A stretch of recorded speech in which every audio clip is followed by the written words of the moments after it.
Batch manufacturing में उपकरणों की सफाई ये तो एक नॉन नेगोशिएबल प्रोसेस है। लेकिन क्या हो अगर ये पता चले कि शायद जरूरत से ज्यादा सफाई हो रही है। आज हम कैंपेन स्टडी वैलिडेशन को गहराई से समझेंगे। ये एक साइंटिफिकली प्रूवन तरीका है जो बताता है कि सफाई करने से पहले कितने बैच सुरक्षित रूप से चलाए जा सकते हैं।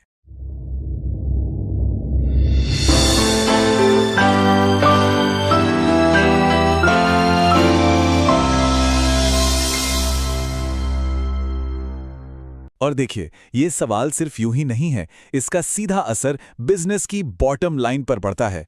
इसका जवाब प्रोडक्शन प्लानिंग का पूरा तरीका बदल सकता है और हर साल हजारों घंटे और लाखों रुपए बचा सकता है। जरा सोच कर देखिए, सफाई में लगने वाला हर एक मिनट वो मिनट है जब कोई प्रोडक्ट नहीं बन रहा है। ये सिर्फ एक छुपी हुई लागत नहीं है, ये तो सीधा सीधा डाउन टाइम है जो पूरे प्लांट की कैपेसिटी को कम कर देता है। तो अगले कुछ मिनटों में हम इसी चुनौती को एक एक करके सुलझाएंगे। हम पहले समस्या की असल गहराई को समझेंगे, फिर इसके स्मार्ट वैज्ञानिक समाधान को देखेंगे, इसे लागू करने के प्रैक्टिकल स्टेप्स पर चलेंगे और आखिर में इसके शानदार फायदों पर एक नज़र डालेंगे। तो चलिए शुरू करते हैं। तो सबसे पहले बात करते हैं असल समस्या की। जरूरत से ज्यादा सफाई करना सिर्फ बर्बादी नहीं है, ये अपने आप में एक बहुत बड़ा बॉटलनेक है। ये एक ऐसा प्लान किया हुआ शटडाउन है जो प्रोडक्शन के फ्लो को तोड़ता है और वो कीमती समय बर्बाद करता है जो कभी वापस नहीं आ सकता। लेकिन क्या हो अगर इस बॉटलनेक को कम करने का कोई तरीका हो? यहीं पर एंट्री होती है कैंपेन स्टडी वैलिडेशन की। ये सिर्फ एक आइडिया नहीं है, बल्कि ज़रूरत से ज़्यादा सफाई की समस्या से निपटने का एक फॉर्मल साइंटिफिक तरीका है। तो आसान भाषा में इसका मतलब क्या हुआ? इसे एक तरह का एक्सटेंडेड वैलिडेशन रन समझ लीजिए।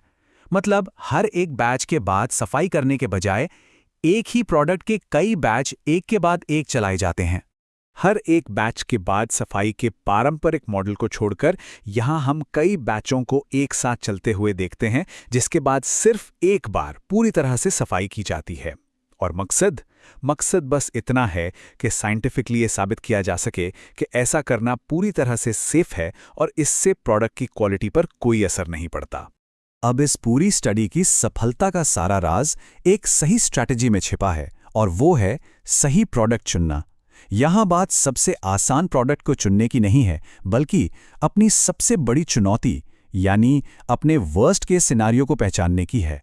तो ये वर्स्ट केस या सबसे मुश्किल केस वाला प्रोडक्ट आखिर होता क्या है?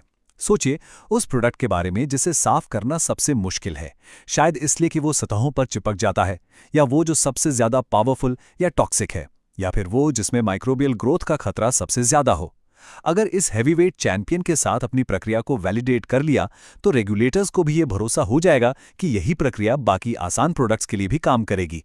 एक बार जब सबसे मुश्किल चैलेंजर चुन लिया तो भाई अब बारी है खेल के नियम तय करने की। स्टडी शुरू होने से भी पहले ये बिल्कुल साफ साफ तय करना होगा कि सफलता का मतलब क्या है।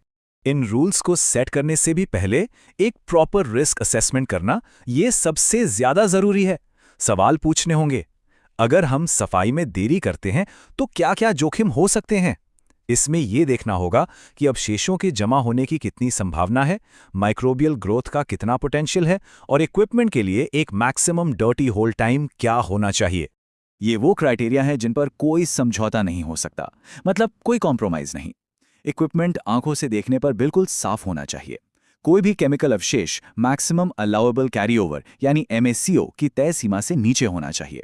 माइक्रोबियल लोड या total viable count TVC acceptable limits के अंदर होना चाहिए। और सबसे जरूरी बात, कैंपेन के आखिरी बैच की क्वालिटी बिल्कुल पहले बैच जैसी ही होनी चाहिए।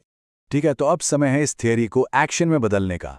चलिए स्टडी को करने की प्रक्रिया को 4 सिंपल एक्शन ओरिएंटेड स्टेप्स में तोड़ते हैं। सबसे पहले शुरुआत होगी बिल्कुल साफ और वेरीफाइड इक्विपमेंट से।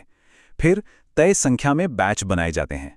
कैंपेन खत्म होने के बाद मान्य सफाई प्रक्रिया की जाती है और उसके तुरंत बाद सबसे मुश्किल जगहों से सैंपल लिए जाते हैं, और आखिर में ये सैंपल एनालिसिस के लिए लैब भेजे जाते हैं। और अगर लैब से आए नतीजे एक्सेप्टेंस क्राइटेरिया के अंदर हैं तो बधाई हो, क्योंकि अब मिलता है असली इनाम, एफिशिएंसी में एक जबरदस्त उछाल। जरा इन बचतों पर एक नजर डालिए। हम बात कर रहे हैं समय की, पानी की और हां, सीधे सीधे पैसों की भारी बचत की। ये कोई छोटा मोटा सुधार नहीं है, ये एक बड़ा ऑपरेशनल फायदा है जो सीधे बिजनेस की बॉटम लाइन पर असर डालता है। तो बॉटम लाइन ये है, हाँ, शुरुआत में मेहनत ज़्यादा लगती है, पर ये मेहनत बाद में इतनी ज़बरदस्त ऑपरेशनल एफिशिएंसी देती है कि क्या कहने, और वो भी 100% कंप्लायंस के साथ। ये एक ऐसा स्ट्रेटेजिक इन्वेस्टमेंट है जो लंबे समय में बहुत बड़ा फायदा देता है। तो आखिर में एक सवाल है जिस पर सोचना बनता है, किसी भी फैसिलिटी में वो कौन सा एक प्रोडक्ट है जिसे साफ करना हमेशा से एक चुनौती रहा है? इस सवाल का जवाब ढूंढना ही उस सबसे मुश्किल स्थिति को पहचानने और जबरदस्त नई एफिशिएंसी को अनलॉक करने की दिशा में पहला कदम हो सकता है।